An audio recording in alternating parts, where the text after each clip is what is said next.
നമ്മൾ ഇന്ന് ഈ ഒരു ഇലക്ഷനെ അഭിമുഖീകരിക്കുമ്പോൾ കേരളത്തിലെ ജനങ്ങളുടെ മുമ്പിൽ പൂർണ്ണമായ അന്തസ്സോടെ, അഭിമാനത്തോടെ, ആഭിജാത്യത്തോടെ, അപ്രമാദിത്വത്തോടെയാണ് ഭാരതീയ ജനതാ പാർട്ടി ഈ ഇലക്ഷൻ പ്രചരണത്തിന്റെ വേളയിൽ കേരളത്തിലെ ജനങ്ങളുടെ മുമ്പിലേക്ക് ഇറങ്ങി വരുന്നത്. ഇവിടെയുള്ള ഇടതിന്റെയും വലതിന്റെയും സാഹചര്യം പരിശോധിക്കുമ്പോ ഒരു പൊതുവേദിയിൽ വെച്ച് പറയാൻ പോലും കഴിയാത്ത രീതിയിലേക്ക് തകർന്നു തരിപ്പണമായ ശോചനീയമായ ഒരു സാഹചര്യത്തിലൂടെയാണ് ഇടത് വലത് മുന്നണികൾ വർത്തമാനകാല ദർപ്പണത്തിൽ കേരളത്തിൽ മുന്നോട്ട് പോയിക്കൊണ്ടിരിക്കുന്നത്. UDF-നെ കുറിച്ച് പറഞ്ഞാൽ എല്ലാ പത്രമാധ്യമങ്ങളിലും, എല്ലാ ടെലിവിഷൻ മാധ്യമങ്ങളിലും, ദൃശ്യശ്രാവ്യ മാധ്യമങ്ങളിലെങ്കിലും സോഷ്യൽ മീഡിയയിലേക്ക് കടന്നു വന്നാൽ പറയുകയും വയ്യ. അത്രമാത്രം മലീമസമായ രാഷ്ട്രീയപരമായ അധപ്പതനത്തിന്റെ വല്ലാത്തൊരു സാഹചര്യത്തെയാണ് കോൺഗ്രസ് പാർട്ടി അഭിമുഖീകരിക്കുന്നത്. കോൺഗ്രസിന്, ലീഗിന്, അവർക്ക് കേരളത്തിലെ ജനങ്ങൾക്കിടയിലേക്ക് ഇറങ്ങിച്ചെന്നുകൊണ്ട് ഇവിടെയുള്ള തെരഞ്ഞെടുപ്പിനെ അഭിമുഖീകരിക്കുമ്പോ എന്തു പറയണമെന്ന് പോലും അറിയാൻ കഴിയാത്ത ഒരു സാഹചര്യം. പ്രിയപ്പെട്ടവരെ, അപ്പോ പറഞ്ഞു വന്നത്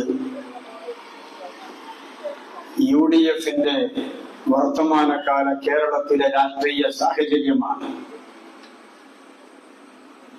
ആരുടെ മുമ്പിലും പോയി പറയാൻ കഴിയാത്ത തരത്തിൽ ജനങ്ങളെ അഭിമുഖീകരിക്കാൻ കഴിയാത്തൊരവസ്ഥയിലേക്ക് അവര് രാഷ്ട്രീയമായി അധപ്പതിച്ചു പോയിരിക്കുന്നു. ഒരു നേതാവ് കേരളം മുഴുക്കെ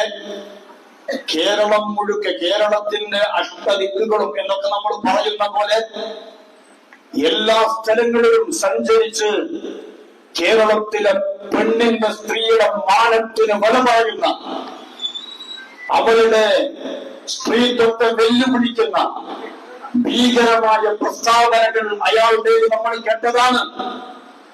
ഒരു സ്ത്രീയോട് പറയാം, നിന്നെ കൊന്നുകളയാൻ, നിന്നെ തീർത്തുകളയാൻ, കൊന്നുകളയാൻ, അവസാനിപ്പിക്കാൻ എനിക്ക് എത്ര സമയം വേണമെന്നാണ് നീ കരുതുന്നത് എന്നൊരു സ്ത്രീയോട് ചോദിക്കുന്ന ഒരു മെമ്പർ ഓഫ് ലെജിസ്ലേറ്റീവ് അസംബ്ലിയെ കൊണ്ട്, MLA കൊണ്ട് കേരളത്തിലെ UDF-കാരൻ അപമാനിതരായി നിൽക്കുന്നു.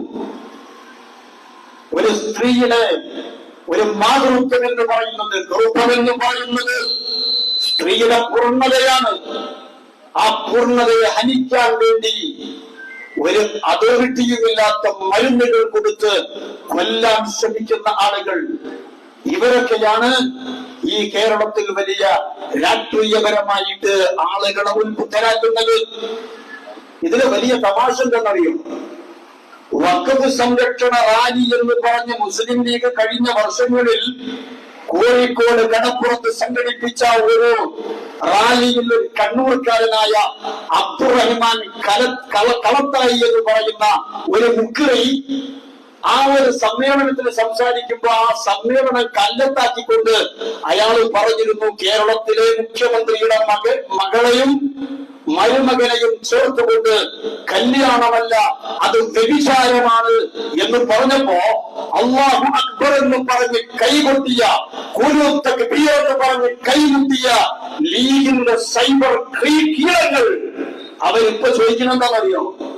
അബ്ദുറഹ്മാൻ കളത്തായി പറഞ്ഞത് റിയാസിന്റെയും വീണയുടെയും വിവാഹമല്ല, വ്യഭിചാരമാണ് നടക്കുന്നത് എന്ന് പറഞ്ഞ ആളുകൾ ഇന്ന് വിളിച്ചു പറയാ ലീഗിന് കുട്ടികളെന്ന് പറയണെന്താണെന്നറിയോ?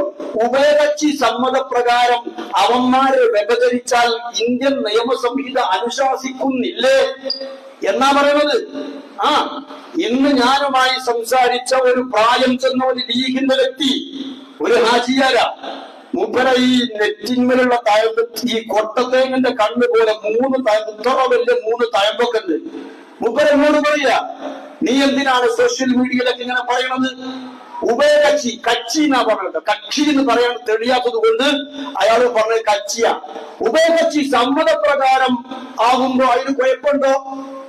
അപ്പൊ ഉഭയകക്ഷി സമ്മതപ്രകാരമുള്ള വ്യഭിചാരമൊക്കെ ലീഗിന് ഹലാലായിരിക്കുന്ന ഒരു സാഹചര്യത്തിൽ എന്റെ പ്രിയപ്പെട്ടവരെ, നമ്മൾ ഈ രീതിയിൽ മലീമസമായ വൃത്തിഹീനമായ രീതിയിൽ ജനങ്ങളെ അഭിമുഖീകരിക്കേണ്ടി വരുന്ന ഒരു വല്ലാത്ത രാഷ്ട്രീയ അപജയത്തിലൂടെ UDF ജനങ്ങളെ അഭിമുഖീകരിക്കുമ്പോ UDFന്റെ നേതാക്കന്മാര്, മുതിർന്ന നേതാക്കന്മാര് തലയിൽ മുണ്ടിട്ട് നടക്കുകയാണ്. എല്ലാവരും, സണ്ണി ജോസഫ് അടക്കമുള്ള, VD സതീശൻ അടക്കമുള്ള എല്ലാവരും. പക്ഷേ മുരളീധരൻ മാത്രം ഒരു സത്യം പറഞ്ഞു. മുരളീധരൻ പറഞ്ഞു, എനിക്ക് പറയാനുള്ളത് കേരളത്തിന്റെ ഗവൺമെന്റിനോടാണ്, ഇങ്ങളൊരു നടപടി എടുത്തൊന്ന് ഒതുക്കി തന്ന ബാക്കി കാര്യം ഞങ്ങൾ ചവിട്ടിക്കൂട്ടിക്കൊള്ളാന്ന മുരളീധരൻ പറയുന്നത്. ഈ ഒരു അവസ്ഥയിൽ UDF മുന്നോട്ട് പോകുമ്പോ രാഷ്ട്രീയപരമായി പിണറായി വിജയൻ സഖാവിന്റെ ഭരണകൂടം ഈ കേരളത്തിൽ നടത്തിക്കൊണ്ടിരിക്കുന്ന അഴിമതിയെ കുറിച്ച്, ജനങ്ങൾക്കുള്ള നൽകേണ്ടുന്ന വികസനങ്ങൾ മുരടിച്ചു പോയതിനെ കുറിച്ച്, ഈ നാട്ടിൽ നടക്കുന്ന ഒരുപാട് പ്രതിസന്ധികളെ കുറിച്ച് ഒരക്ഷരം പോലും രാഷ്ട്രീയപരമായി സംസാരിക്കാൻ കഴിയാതെ UDF ഒരു മൂലയിലേക്ക് ഒതുങ്ങിയ സാഹചര്യം. ആ സന്ദർഭത്തിൽ എന്താണ് LDFന്റെ സാഹചര്യം? LDFന്റെ വർത്തമാനകാല കേരളത്തിലെ രാഷ്ട്രീയപരമായ സാഹചര്യം എന്താണ്? എങ്ങനെയാണ് അവര് ജനങ്ങളെ അഭിമുഖീകരിക്കുന്നത്? എന്റെ പ്രിയപ്പെട്ടവരെ, നിങ്ങളെന്റെ ശബ്ദം ശ്രമിക്കുന്ന ഭാരതീയ ജനതാ പാർട്ടിയുടെ അനുഭാവികളാകണമെന്നില്ല. ഈ മലയാളികളോടാണ് ഞാൻ സംസാരിക്കുന്നത്. ഇവർക്ക് ഈ പറയുന്ന രാഹുൽ മാങ്കൂട്ടം എന്ന് പറയുന്ന സ്ത്രീകണ്ഠന്റെ ഈ വിഷയം പോലും ഉണ്ടായിരുന്നുവെങ്കിൽ എങ്ങനെയാണ് ഇവർ ഈ ജനങ്ങളെ അഭിമുഖീകരിക്കുക? നിങ്ങൾക്കറിയുമോ, പതിറ്റാണ്ടുകൾക്ക് മുമ്പ് വിജയമല്ല എന്ന് പറയുന്ന കച്ചവടക്കാരൻ ശബരിമലയിലെ അയ്യപ്പന് ശാസ്താവിന്റെ തിരുമുമ്പിലേക്ക് സമർപ്പിച്ചത് 33 കിലോയിലധികം സ്വർണമാണെങ്കിൽ ഇന്ന് കേരളത്തിന്റെ ദേവസ്വം ബോർഡ് കണക്ക് വെച്ച് അതിന് പുണ്യം ചാർത്തി കൊടുത്തിരിക്കുന്നു. അതിന് സ്വർണ്ണമില്ല, ചെമ്പാടാം. ചെമ്പട, ഇത് ചെമ്പട എന്നും പറഞ്ഞിട്ട് നടന്നിരുന്നില്ല DYFIക്കാരൻ. അവരുടെ പ്രതിനിധികൾ അവരെഴുതുകയാണെങ്കിൽ അവര് ദേവസ്വം ബോർഡ് അവര് കണക്ക് അവതരിപ്പിക്കുന്നു. ഇത് സ്വർണ്ണമില്ല, ഞങ്ങളെ ഇവിടെ ശബരിമലയിലൊക്കെ ചെമ്പാണ് എന്ന്. വിജയമല്ല കൊടുത്തത് 33 കിലോയിലധികം തനി തങ്കമാണ്. അതാണ് അയ്യപ്പന്റെ തിരുസന്നിധിയിൽ അവിടെ കാണിച്ചത്. ദ്വാരപാലക ശില്പങ്ങളിൽ കാണിച്ചെത്തി വെച്ചത് ഈ തങ്കമാണ്. എവിടെ പോയി ഈ തങ്കം? ഈ സ്വർണം എവിടെ പോയി? ഇതിനെതിരെ 1-2 സമരങ്ങൾ മാത്രം നടത്തി അവസാനിപ്പിക്കരുത് എന്നാണ് സനാതന ഹൈന്ദവ മക്കളോട് എനിക്ക് സ്നേഹത്തോടെ പറയാനുള്ളത്. ഈ വിഷയത്തിലൊക്കെ കൃത്യമായ നിലപാടുണ്ടാകണം. നിങ്ങൾക്ക് ഈ വിഷയത്തിലൊക്കെ കൃത്യമായ നിലപാടുണ്ടാകണം. ഇത് നിസ്സാരമായ കാര്യമാണോ? 33 കിലോ സ്വർണം, അത് ഒന്നുമില്ലാതെ ചെമ്പായി മാറുന്ന ഡർട്ടി പൊളിറ്റിക്സിന്റെ ഭീകരമായ പശ്ചാത്തലം. ആരെ അറസ്റ്റ് ചെയ്യുന്നത്? പത്മനെ പിടിച്ചു, അതുപോലെ വാസുവിനെ പിടിച്ചു. ഓരോരുത്തരൊക്കെ ആരാ? മൂത്ത മാർക്സിസ്റ്റിന്റെ ആളുകളാ. ഇവരാണ് ഈ കമ്മ്യൂണിസ്റ്റ് മാർക്സിസത്തിന്റെ അപ്പോസ്റ്റലന്മാരെ, ആചാര്യന്മാരെ, ജില്ലാ കമ്മിറ്റി അംഗങ്ങളെയാണ് എവിടെ കൊണ്ടുപോയി അവരോധിച്ചിരിക്കുന്നത്? ദേവസ്വം ബോർഡിന്റെ തലപ്പത്ത് അവരോധിച്ചിരിക്കുന്നത്. ഞാൻ എന്റെ മലയാളികളോട് പറയുന്നു, ഞാൻ സനാതന ഹിന്ദുക്കളോട് പറയുന്നു, ഈ ദേവസ്വം ബോർഡ് പിടിച്ചുവിട്ടുകൊണ്ട്, ഈ ദേവസ്വം ബോർഡ് പിടിച്ചുവിട്ട് അത് ഈ നാട്ടിലെ വിശ്വാസികളായ, ഈ നാട്ടിലെ ഹൈന്ദവ സനാതന ധർമ്മത്തിന്റെ ആശയത്തെ നെഞ്ചോടെ ചേർത്ത് പിടിക്കുന്ന ഹിന്ദുവിന്റെ കരങ്ങളിലേക്ക് അതേൽപ്പിക്കണം. ഇപ്പോ ഇവിടെ നമ്മൾ കേട്ടുകൊണ്ടിരിക്കുന്ന ഒരു സംഗതിയായത് മുനമ്പത്തെ വഖഫിന്റെ ഇഷ്യൂ. മുനമ്പത്തെ വഖഫ് ഇഷ്യൂ, ഞാൻ അതിലേക്ക് വിശദമായി കടന്നു പോകുന്നില്ല. പതിറ്റാണ്ടുകളായി നീണ്ടുനിന്ന ഒരു കേസാണ്.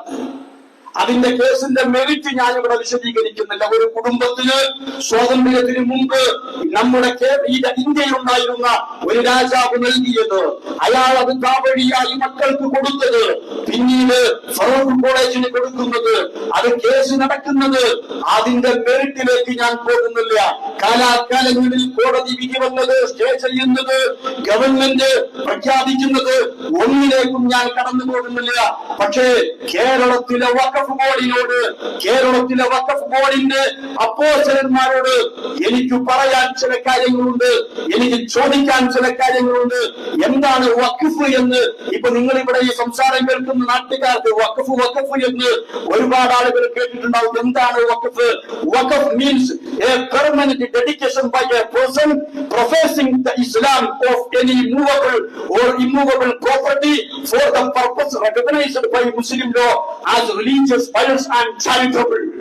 ഇതാണ് വഖഫ് എന്ന് പറഞ്ഞാൽ.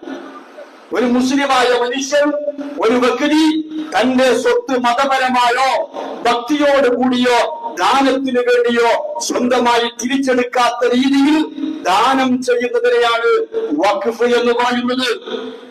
ഈ പറയുന്ന മുനമ്പത്തെ വഖഫ് ഭൂമി എന്ന് പറഞ്ഞ് പതിറ്റാണ്ടുകളായി അവിടെ ജീവിക്കുന്ന ആളുകളിൽ നിന്ന് അവരെ കുടിയിറക്കിക്കൊണ്ട് വഖഫ് ഭൂമി തിരിച്ചു പിടിക്കണമെന്ന് വിചാരിച്ചു നിൽക്കുന്ന വഖഫ് ബോർഡിന്റെ അപ്പോസ്റ്റലന്മാരോടാണ് ഞാൻ പറയുന്നത്, ഞാൻ ചോദിക്കുന്നത്. എന്റെ പ്രിയപ്പെട്ടവരെ, നിങ്ങൾ കൃത്യമായി മനസ്സിലാക്കണം, ഈ കേരളത്തിൽ എത്ര ഏക്കർ കണക്കിന് ഭൂമിയാണ് വഖഫിന്റേത് അന്യായപ്പെട്ട് കിടക്കുന്നത് നിങ്ങൾക്കറിയുമോ?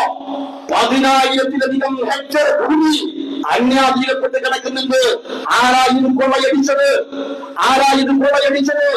തളിപ്പറമ്പ് ജമാഅത്ത് മഹല്ലിന്റെ 634 ഏക്കർ ഭൂമി വഖഫ് ഭൂമി ഉണ്ടായിരുന്നത്. ഇപ്പോ ഞാൻ ഈ സംസാരിക്കുന്ന കാലാംശത്തിൽ അതുള്ളത് 91 ഏക്കർ ഭൂമി മാത്രമാണ്. 634 ഏക്കർ ഭൂമി ഉണ്ടായിരുന്നത്, അതിൽ നിന്ന് ബാക്കിയുള്ളത് 91 ഏക്കർ ഭൂമി മാത്രമാണ്. ഞാൻ ആരോപണം നീക്കുകയല്ല. ഞാൻ തളിപ്പറമ്പ് ടൗണിലെ കേരള മുജാഹിദീന്റെ തല ഉയർത്തി നിൽക്കുന്ന പള്ളിയിൽ വർഷത്തിലധികം ഖതീബായി ജോലി ചെയ്തവരാണ്, ജുമാ ഖുതുബ നടത്തിയവരാണ്. എനിക്ക് തളിപ്പറമ്പിലെ സംഗതികൾ അറിയാം. തളിപ്പറമ്പ് ജുമാഅത്ത് കമ്മിറ്റിയുടെ മുതവല്ലിയായ കാര്യദർശിയായ മൊയ്തീൻ കുട്ടി ഹാജി പത്രസമ്മേളനം വിളിച്ചു പറഞ്ഞതാണ് 634 ഏക്കർ ഭൂമി ഉണ്ടായിരുന്നത്, ഇന്ന് അവശേഷിക്കുന്നത് 91 ഏക്കർ ഭൂമി മാത്രമാണ് എന്ന്. കഴിയുന്നുണ്ടോ? ഇല്ല. കോഴിക്കോട് കുറ്റിക്കാട്ടൂരിൽ അവിടെ ഒരേക്കറിലധികം ഭൂമി, കോടിക്കണക്കിന് രൂപ വിലമതിക്കുന്ന ഭൂമി ആരാ കൈയടക്കി വെച്ചത്? വനിതാ മുസ്ലിം ലീഗിന്റെ സമുന്നതനായ നേതാവ് MC മായിനാജി അടക്കമുള്ള ആളുകൾ, അയാളുടെ സിൽബന്ധികൾ കണ്ണൂരിൽ, കാസർഗോഡ്, തൃക്കരിപ്പൂരിൽ എത്ര കോടിക്കണക്കിന് രൂപയുടെ ഏക്കറക്കണക്കിന് ഭൂമിയാണ് വഖഫ് ബോർഡിന്റേത്. മുസ്ലിം ലീഗിന്റെ നേതാക്കന്മാർ MC കമറുദ്ദീനെ പോലെയുള്ളവർ ഗോൾഡ് കള്ളൻ, സ്വർണ്ണക്കള്ളൻ, നിക്ഷേപ തട്ടിപ്പ് നടത്തിയ MC കമറുദ്ദീനും സിൻബന്ദികളും അടിച്ചു മാറ്റിയത് എത്ര ഹെക്ടർ കണക്കിന് ഏക്കർ കണക്കിന് വഖഫിന്റെ ഭൂമിയാണ്. കഴിയുന്നുണ്ടോ? എന്റെ നാടിനടുത്ത് അരീക്കോട് വാഴക്കാടുള്ള 4000 ഏക്കർ, നിങ്ങൾ മനസ്സിലാക്കണം, ഇതൊന്നും ചെറിയ അളവല്ല. 4000 ഏക്കർ വഖഫ് സ്വത്ത്, വഖഫിന്റെ ഭൂമി ഇന്ന് അളന്നു നോക്കാൻ പോയാ അവിടെ 1 ഏക്കർ പോലും ഇല്ല. ഇതൊക്കെ ഇവർ അപഹരിച്ചെടുത്തു. ഇതെല്ലാം ഇവര് സ്വന്തമായി ആധാരം ചെയ്ത് ദണ്ഡപ്പേരുമാക്കിയിട്ട് സ്വന്തമാക്കിയെടുത്തു. ഇത് പറയുമ്പോ ലീഗിന്റെ മുസ്ലിയാക്കന്മാർ ഓടിക്കൊടുക്കണമെന്ന് അറിയോ? അവലം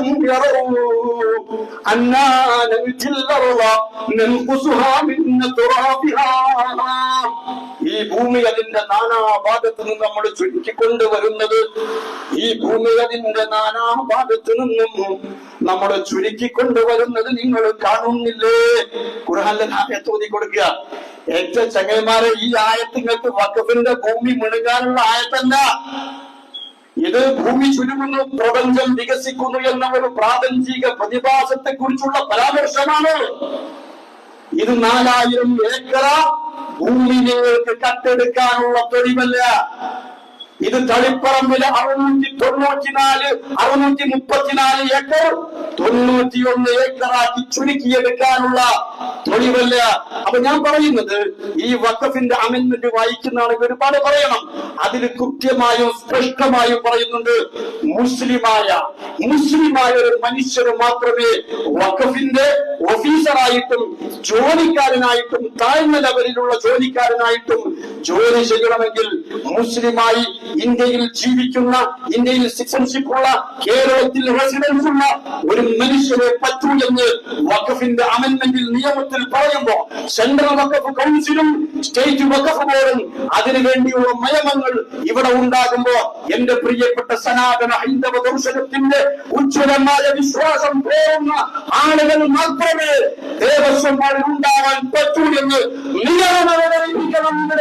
ഈ ദേവസ്വം ബോർഡ് പിരിച്ചുവിട്ട് ഈ മതനിഷേധികളായ, ഈ മതവിരോധികളായ ആളുകളെ അതിൽ നിന്ന് പടിയടച്ച് കുന്തം വെച്ച് വിശ്വാസികളുടെ കരകളിലേക്ക് നൽകണമെന്ന് എന്റെ പ്രിയപ്പെട്ടവരെ, അതിനുവേണ്ടി സമരത്തിനിറങ്ങണം നമ്മൾ. ഞാൻ പറഞ്ഞു വരുന്നത്, ഇതാണ് കേരളത്തിലെ സാഹചര്യം. ഈ സ്വർണ്ണക്കൊള്ള നടത്തിയവർ അത് ജനങ്ങളുടെ മുമ്പിൽ പറയാൻ കഴിയാതെ, അഭിമുഖീകരിക്കാൻ കഴിയാതെ നിൽക്കുമ്പോ അതാണ് LDFന്റെ സാഹചര്യം. പക്ഷേ ഭാരതീയ ജനതാ പാർട്ടി ഈ തെരഞ്ഞെടുപ്പിൽ കേരളത്തിലെ ജനങ്ങളുടെ മുമ്പിലേക്ക് കടന്നു ചെല്ലുന്നത് രാഹുൽ മാങ്കൂട്ടം എന്ന പുൽവേശ്യ കേരളത്തിന്റെ ദിക്കുകളിലൂടെ നടന്ന് പുത്ര ദാനം ചെയ്തതിന്റെ കാര്യം പറഞ്ഞിട്ടല്ല, ഞങ്ങൾക്ക് അതും പറഞ്ഞിട്ടല്ല ചെല്ലാനുള്ളത്. ഞങ്ങൾക്ക് ഇവിടെയുള്ള LDFന്റെ ആളുകളുടെ ഇതുപോലെയുള്ള എന്തെങ്കിലും കുറ്റങ്ങളും കുറവുകളും എടുത്ത് പറഞ്ഞിട്ടല്ല മലയാളികളെ അഭിമുഖീകരിക്കുന്നത്. മറിച്ച് ഈ 2014 ശേഷം നരേന്ദ്രമോദിജി എന്ന് പറയുന്ന പ്രധാനമന്ത്രി ആരൊരാളും കുതിരയെ കെട്ടുവാൻ, ആരൊരാളതിന്മാർഗം മുടക്കുവാൻ, ദിഗ്വിജയത്തിനൻ സർഗശക്തിയാമി കുതിരയെ വിട്ടയക്കുന്നു ഞാൻ എന്ന് പറഞ്ഞ പോലെ നരേന്ദ്രമോദിജി തുടങ്ങി വെച്ച അശ്വമേധത്തിന്റെ ഉന്നതമായ വികസന വിപ്ലവത്തിന്റെ ഉജ്ജ്വലമായ പദപ്പാട്ട് പാടിയ ഈ രാജ്യം 65 വർഷം ഇവിടുത്തെ UPA-ക്കാരൻ ഭരിച്ച് നശിപ്പിച്ചടക്കുന്നത് 2014 മോദിജി തുടങ്ങി വെച്ച അശ്വമേധം ഈ 2025 അവസാന കാലാംശത്തിൽ വന്നു നിൽക്കുമ്പോ നടത്തിയ വിപ്ലവത്തിന്റെ വികസനത്തിന്റെ ഉന്നതമായ പദപ്പാട്ട് പറഞ്ഞു കൊടുത്തുകൊണ്ടാണ് BJP-ക്കാരൻ ജനങ്ങളുടെ മുമ്പിലേക്ക് ഇറങ്ങി ചെല്ലുന്നത്. നമ്മൾക്ക് പറയാൻ ഈ രാജ്യത്തെ കേന്ദ്ര ഗവൺമെന്റ് വിഭാവനം ചെയ്ത ഒട്ടനവധി പേപ്പർ തന്നെ ഇതൊക്കെ പാടെ ഞാൻ വായിക്കാൻ നിന്നാൽ നേരം കൊടുക്കും.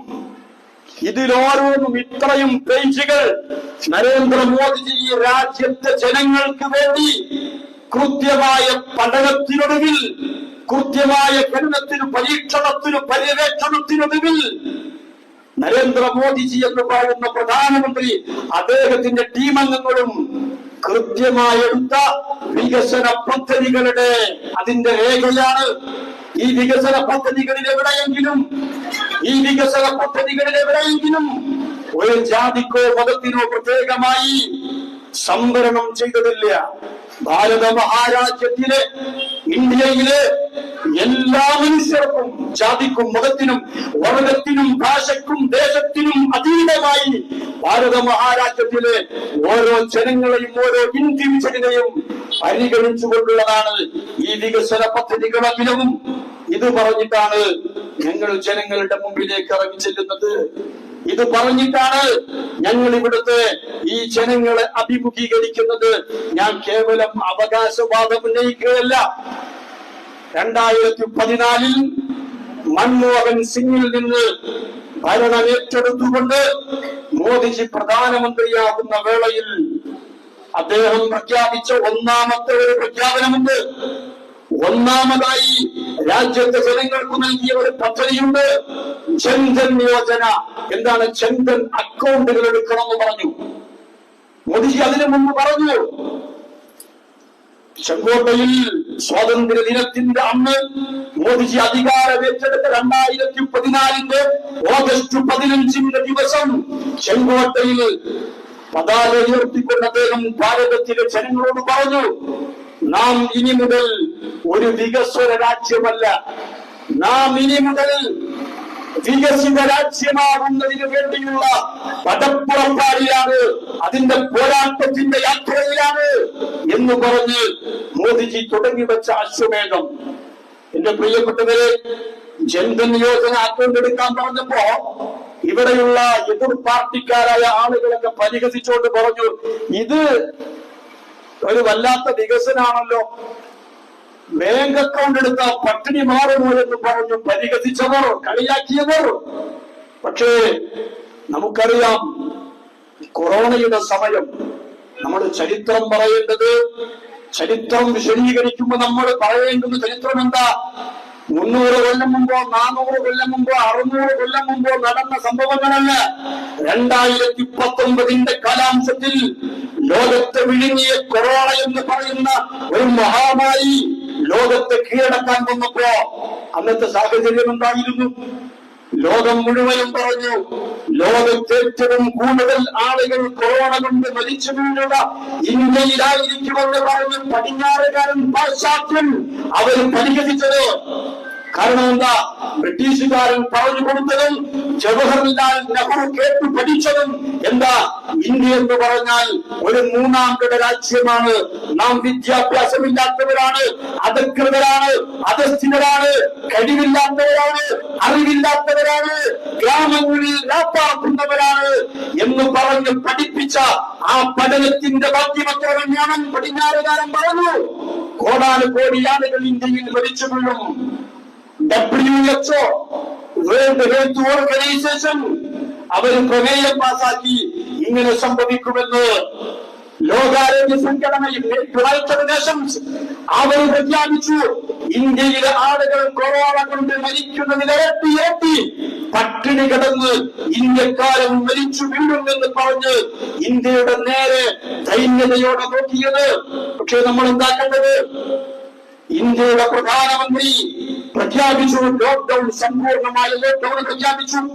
നിങ്ങൾ എവിടെയാണ് ഉള്ളത് അവിടെ നിൽക്ക് എന്ന് പറഞ്ഞിട്ട് ഈ കോവിഡിനെ നേരിടുവാനുള്ള നല്ല കൃത്യമായ എണ്ണയിട്ട യന്ത്രം പോലെ അതിന് യുദ്ധകാല അടിസ്ഥാനത്തിൽ പ്രവർത്തനങ്ങൾ ആരംഭിച്ചു. രാജ്യത്തിന്റെ നിർമ്മാണ പ്രവർത്തനങ്ങളൊക്കെ നിർത്തിവെച്ചു. ആരോഗ്യ മേഖലയിലേക്ക് ശ്രദ്ധ കൊണ്ടുവന്നു. നിരന്തരമായിട്ട് ഓക്സിജൻ ഫാക്ടറികൾ, അതുപോലെ PPE കിറ്റുകൾ, അതുപോലെ കൊറോണയെ പ്രതിരോധിക്കാനുള്ള സകല സംവിധാനങ്ങളും സന്നാഹങ്ങളും യുദ്ധകാല അടിസ്ഥാനത്തിൽ രാജ്യത്ത് നിർമ്മിക്കപ്പെട്ടു. നാം അതിനെ പ്രതിരോധിച്ചു.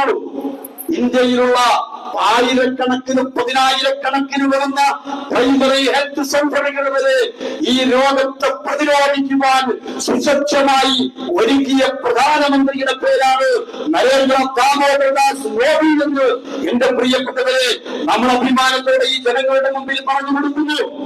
ഇന്ത്യയിൽ ലോകത്ത് ജനസംഖ്യാനുപാതത്തിൽ ഏറ്റവും കുറവ് ആളുകൾ മരിച്ചത്, കൊറോണ കാരണം മരിച്ചത് ലോകത്ത് ഇന്ത്യ രാജ്യത്താണ് പ്രിയപ്പെട്ടത്. മാത്രമല്ല, ശക്തമായി അദ്ദേഹത്തിന്റെ പ്രോത്സാഹനത്തിനോട് കോടിക്കണക്കിന് വരുന്ന ഇന്ത്യയിലെ കർഷകർ, ഇവിടെ എനിക്ക് മുമ്പ് സംസാരിച്ച ബഹുമാന്യ സ്നേഹിതൻ പറഞ്ഞു വെച്ചതുപോലെ ഈ രാജ്യം ഇന്ന് 3-4 വർഷങ്ങൾക്കുള്ള അതിന്റെ ധാന്യത്തിന്റെ സമ്പത്ത് കൊണ്ട് ഈ രാജ്യം സുരക്ഷിതമാണ്. ലോകത്ത് മറ്റു രാജ്യങ്ങളിലേക്ക് ധാന്യം കയറ്റി അയക്കുന്നതിൽ ലോകത്തിന്റെ മുമ്പിൽ നിറകയിൽ ഈ രാജ്യം അടയാളപ്പെടുത്തിയത് എന്റെ പ്രിയപ്പെട്ടവരെ ഈ പ്രധാനമന്ത്രിയുടെ ശക്തമായ ഉൾക്കാഴ്ചയുള്ള ആ ഒരു ഈ കർഷകർക്ക് പ്രോത്സാഹനം ചെയ്ത് നൽകിക്കൊണ്ട് അവരെ പ്രോത്സാഹിപ്പിച്ചുകൊണ്ട് നരേന്ദ്രമോദിജി നേടിയെടുത്ത വിപ്ലവമാണ്. കർഷകർക്ക് അദ്ദേഹം PM കിസാൻ സമ്മാൻ നിധി 21 തവണ ഭാരതത്തിലെ കോടിക്കണക്കിന് കർഷകരുടെ കൈകളിലേക്ക് 2000 രൂപ വെച്ച് അയച്ചു കൊടുത്ത പ്രധാനമന്ത്രി. നമ്മൾ മനസ്സിലാക്കണം, ഇങ്ങനെയാണ് പ്രധാനമന്ത്രി ഓരോ കാര്യങ്ങളും നിർവഹിച്ചത്. അദ്ദേഹം അതിന് കൃത്യമായ കാഴ്ചപ്പാടുണ്ടായിരുന്നു.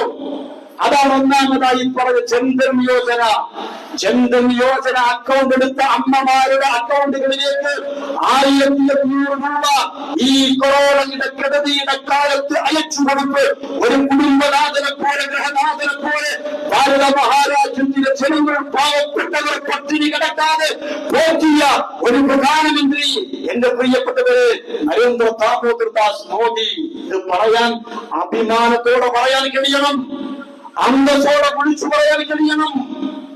എന്റെ പ്രിയപ്പെട്ടവരെ, നമ്മൾ കൃത്യമായി മനസ്സിലാക്കണം, രാഷ്ട്രീയപരമായ അവബോധം ഉണ്ടാവണം നമ്മൾക്ക്.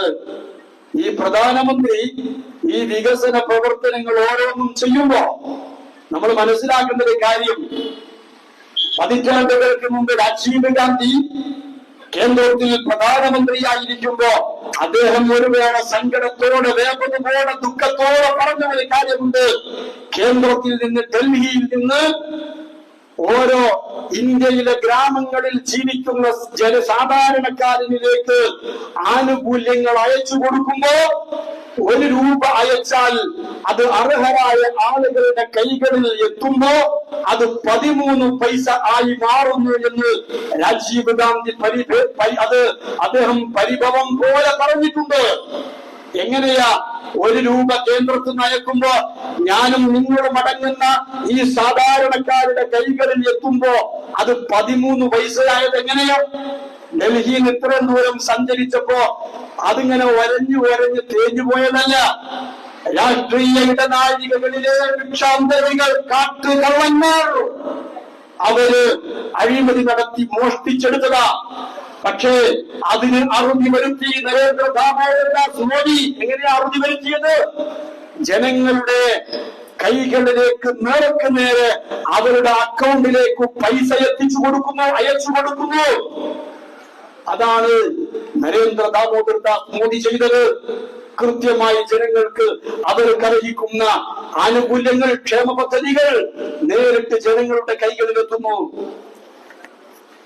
അത് ഒരു രാഷ്ട്രീയ തമ്പുരാന്റെയും ഇടനാഴിയിൽ പോയി അവിടെ മുട്ടിയുരുങ്ങി അവിടെ റാങ് വിളിച്ചു നിൽക്കേണ്ടുന്ന ഗതികേടില്ലാതെ താന്താങ്ങൾ സ്വീകരിക്കുന്ന ആനുകൂല്യം അതൊരുത്തന്റെയും ഔദാര്യമായിട്ടല്ലാതെ ഈ രാജ്യത്തെ പ്രജ എന്ന നിലക്ക്, ഈ രാജ്യത്തെ പൗരൻ എന്ന നിലക്ക് എനിക്ക് ഈ രാജ്യം നൽകുന്ന അവകാശമാണെന്ന അന്തസ്സോടുകൂടി നമ്മൾ ജീവിക്കുന്നു. എന്റെ പ്രിയപ്പെട്ടവരെ, നിങ്ങൾ കൃത്യമായി മനസ്സിലാക്കണം. കൃത്യമായ അവബോധം, രാഷ്ട്രീയപരമായ അവബോധം ഉണ്ടാകണം നമ്മൾക്ക്.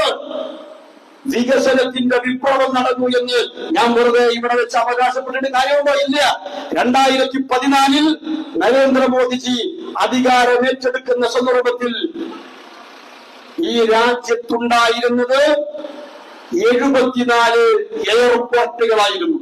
65 വർഷക്കാലം കൊണ്ട് കോൺഗ്രസുകാരന് UPA-ക്കാർക്ക് നിർമ്മിച്ചെടുക്കാൻ കഴിഞ്ഞത് 74 എയർപോർട്ടുകളായിരുന്നുവെങ്കിൽ നരേന്ദ്രമോദിജി 2014 മുതൽ ഈ 2025 അവസാന കാലാംശത്തിൽ നിൽക്കുമ്പോ 74ന്റെ കൂടെ ഒരു 75 എണ്ണം കൂടെ നിർമ്മിച്ച് ഈ രാജ്യത്തെ സമ്പന്നമാക്കുന്നതിൽ എന്റെ പ്രിയപ്പെട്ടവരെ, കോൺഗ്രസുകാരന്റെ 65 വർഷത്തെ നരേന്ദ്രമോദിക്ക് മറികടന്നത് 9 വർഷം കൊണ്ടാണ് എന്ന് നിങ്ങൾ കൃത്യമായി മനസ്സിലാക്കണം. കഴിയുന്നില്ല. 2014 നരേന്ദ്രമോദിജി അധികാരം ഏറ്റെടുക്കുന്ന കാലഘട്ടത്തിൽ ഇന്ത്യ മഹാരാജ്യത്തുണ്ടായിരുന്നത് 387 മെഡിക്കൽ കോളേജുകളായിരുന്നുവെങ്കിൽ, കൃത്യമായി കണക്ക് ശ്രദ്ധിച്ചോ, 387 മെഡിക്കൽ കോളേജുകൾ ആയിരുന്നു ഭാരത മഹാരാജ്യത്തിൽ ഉണ്ടായിരുന്നത് എങ്കിൽ 2025 അവസാന സന്ദർഭത്തിൽ നമ്മൾ ജീവിക്കുമ്പോ 816 മെഡിക്കൽ കോളേജുകൾ കൊണ്ട് ഭാരത മഹാരാജ്യത്തിന്റെ ആരോഗ്യരംഗം സമ്പന്നമാണ്. കോൺഗ്രസുകാരന് 65 വർഷം കൊണ്ട് നിർമ്മിക്കാൻ കഴിഞ്ഞത് 387 ആണെങ്കിൽ നരേന്ദ്രമോദിജി 11 വർഷം കൊണ്ട് നിർമ്മിച്ചൊരുക്കിയത് 429 മെഡിക്കൽ കോളേജുകളാണ്. പ്രിയപ്പെട്ടവരെ, ഡൽഹിയിൽ കോൺഗ്രസിന്റെ ഭരണകാലത്ത് ഒരേ ഒരു എയിംസ് ഹോസ്പിറ്റൽ മാത്രമാണ് ഉണ്ടായിരുന്നത്. അത് അടൽ ബിഹാരി വാജ്പേയിജിയുടെ കാലത്ത് 6 കൂടെ BJP ഗവൺമെന്റ് പണിതു. നരേന്ദ്രമോദിജി അതിന്റെ കൂടെ 15 എയിംസ് ഹോസ്പിറ്റൽ കൂടെ പണിത് 2026 രാജ്യത്ത് മൊത്തം 26 എയിംസ് ഹോസ്പിറ്റലുകൾ കൊണ്ട് ഈ രാജ്യത്തിന്റെ ആരോഗ്യരംഗത്ത് സമ്പന്നമാക്കി. എവിടെയാണ് വിവേചനം കാണിച്ചത്?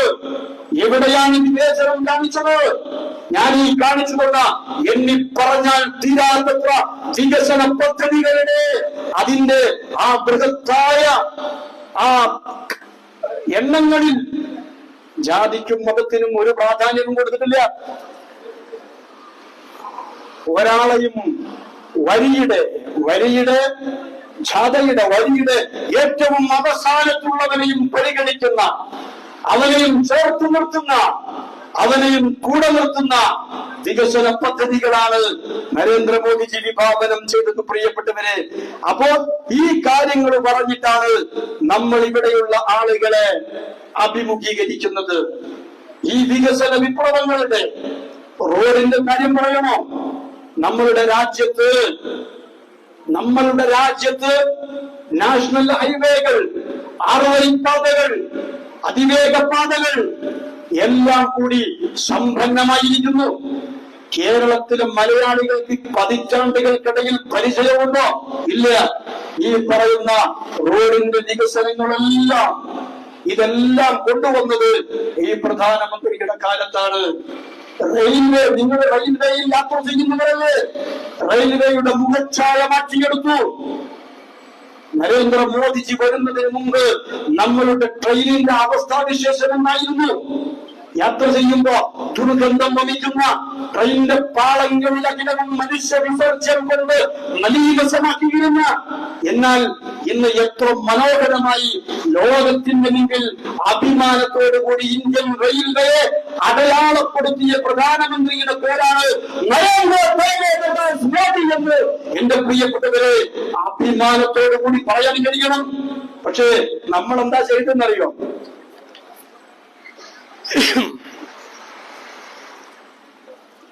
നമ്മളെ നാട്ടിലെന്താ സംഭവിച്ചെന്നറിയോ? ഈ വന്ദേ ഭാരത് എക്സ്പ്രസിന്റെ, വന്ദേ ഭാരത് ട്രെയിനിന്റെ അതിന്റെ ഒരു ലോഞ്ചിങ്ങിന്റെ സമയത്ത് ആ വേളയിൽ കുറച്ച് കുട്ടികള് എന്ത് ചെയ്തു? ആ ട്രെയിനിൽ കയറി കുഞ്ഞുങ്ങൾ പാട്ടുപാടിയപ്പോ ആ പ്രോഗ്രാം കവർ ചെയ്തിരുന്ന പത്രപ്രവർത്തകൻ പറഞ്ഞു, നിങ്ങൾ ഒരു പാട്ട് കൂടെ പാടുമെന്ന് ചോദിച്ചു. അപ്പൊ ആ കുട്ടികൾ പാടി. ആ കുട്ടികൾ എന്താ പിന്നെ ഇനി പാടിക്കോളാലോ എന്നും പറഞ്ഞു പാടി. അവരെന്താ പാടിയത്? എനിക്ക് നല്ല കഫക്കെട്ടുള്ളതുകൊണ്ട് പാട്ട് ചിലപ്പോ പറയുന്ന പോലെ തോന്നും. അപ്പൊ ഒന്ന് വിഷമൊന്നും തോന്നരുത്.